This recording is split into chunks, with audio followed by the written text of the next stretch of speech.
Porsche's electric car nightmare continues. Now, if you think I'm exaggerating about Porsche's EV nightmare, then honestly, either you love Porsche and you just hate anything factual said against the company, or you just haven't read into this story, guys. I mean, Porsche currently it's not just an EV nightmare. Honestly, Porsche as a brand, it's losing brand value. If you think, Tesla's losing brand value because of Elon Musk, well, here's the thing.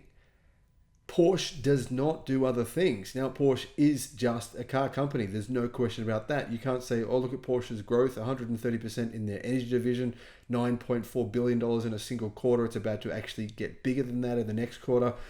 That's not Porsche. Porsche sells cars. It sells expensive cars. And the most important country in the world for Porsche is China. And in China, Porsche's dealers are going mental.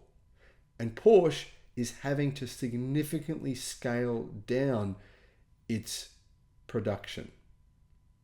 Hello, my friends. Welcome to the channel. I'm Sam Evans. You're watching The Electric Viking. It's great to see you. Thank you for tuning in. Yes, actually, it's true that Porsche does sell, as a percentage of the cars it sells, more EVs than most other brands in the world. That's a positive. But here's the thing. Buyers in this premium segment don't believe Porsche's EVs are good enough to justify the price. And dealers in China, like I said, China is the most important place for Porsche. It's where they traditionally sell the most cars, make the most profits. Well, dealers there are furious. They're saying they're having to dump stock at cheap prices. They have inventory. And a lot of them are saying, you know what? We don't want the cars. Take them back. As a result, Porsche has significantly reduced production of its EVs. Now, you might be thinking, well, that's great. I mean, who cares? Because Porsche will just keep making internal combustion engine cars. No big deal, right? Well, actually, it is. In fact, it's a huge big deal. Because if Porsche, if they want to maintain their revenues, right? If they don't want their revenues to drop off by a huge percentage, which they're about to and which they already are, then Porsche needs to do something about this. Porsche can't just say, well, Chinese people, suffer in your jocks. You can just take our internal combustion cars. You can just buy those. It doesn't work that way. Customers will choose otherwise. Guys, go to China. Trust me, if you go to China, I saw very few Porsches driving around. I saw a lot of alternatives to those Porsche cars, a lot of premium EVs, a lot of expensive looking EVs. I think I saw one Porsche Taycan. That was it. I saw a hell of a lot of people driving around in Xiaomi copies, SU7, that's called the Xiaomi. That's actually, people in China, they think that's basically good enough as a Porsche. They do. They think, well, why are we paying that? We can get this Xiaomi SU7 or we can get a Zeekr 001 FR for less money than a Porsche and it's better. That's what people think. And you know what? They're probably right. It doesn't really matter though if they're right or they're wrong because that's the perception from consumers in China. Now, if you believe when I last reported on this story that I was making things up, the Vikings just being negative about legacy automakers, that's what he does, blah, blah, blah, blah. People say this kind of stuff. You know what, guys?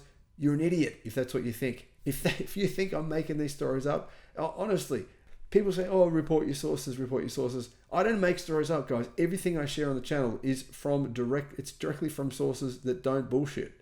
So here's the actual truth from Porsche. Even Porsche have been in this stuff. So, okay, first of all, Porsche have recalled 17,300 imported Taycan EVs in China. In other words, every single one they've sold has been recalled, right? And it's not a small recall.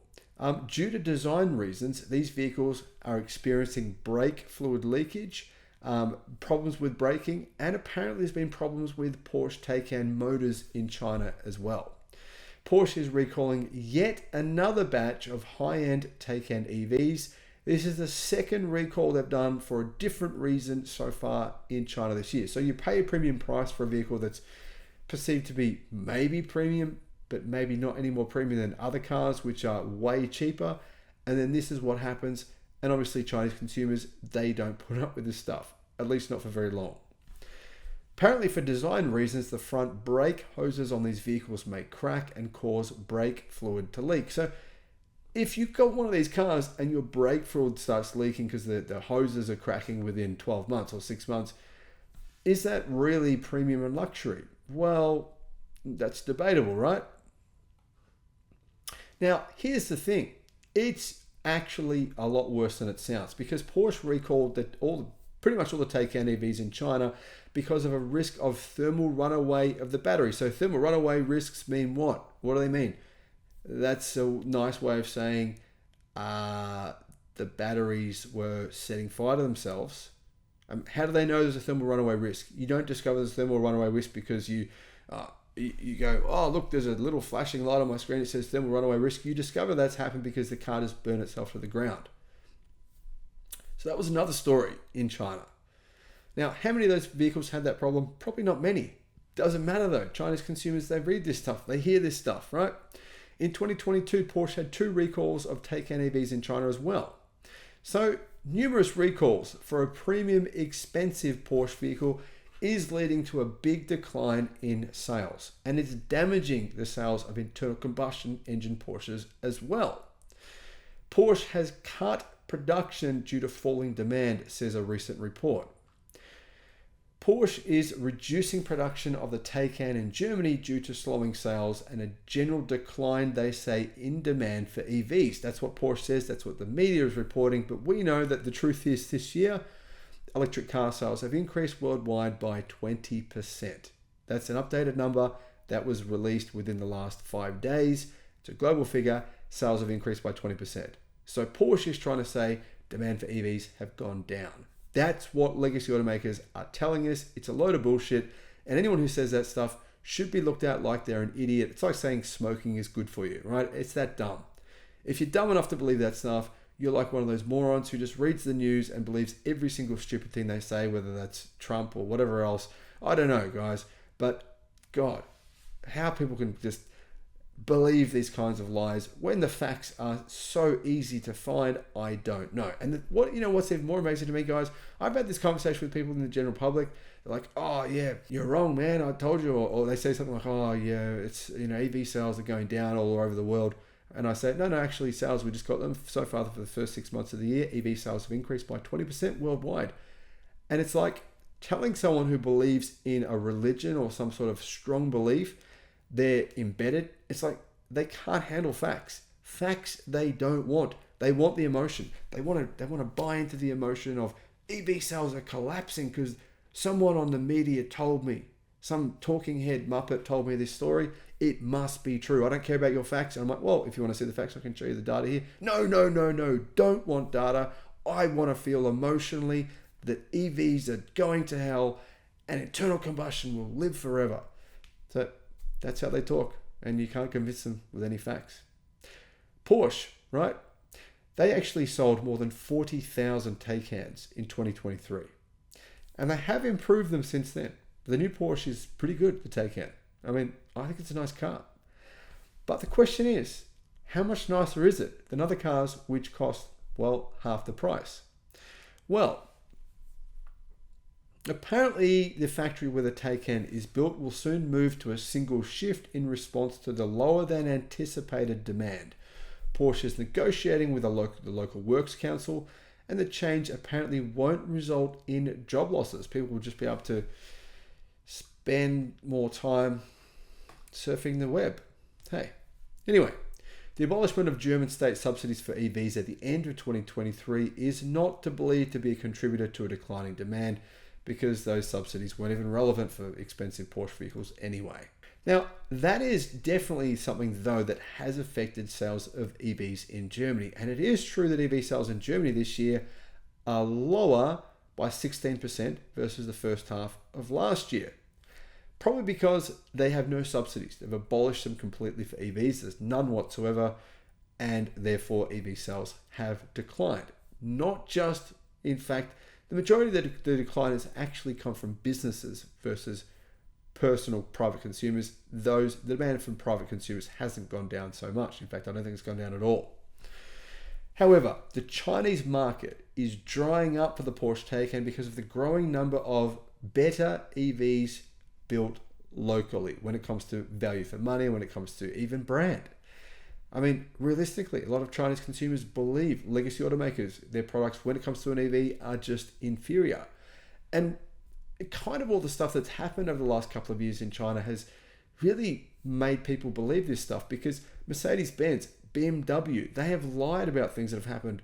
I mean, Mercedes-Benz had these problems, right, with the motors in their EVs. They're selling these high-priced EVs to consumers. Consumers were coming in saying the motor's experiencing problems, and the dealerships were like, piss off. We don't want to know about it. No, you're making it up.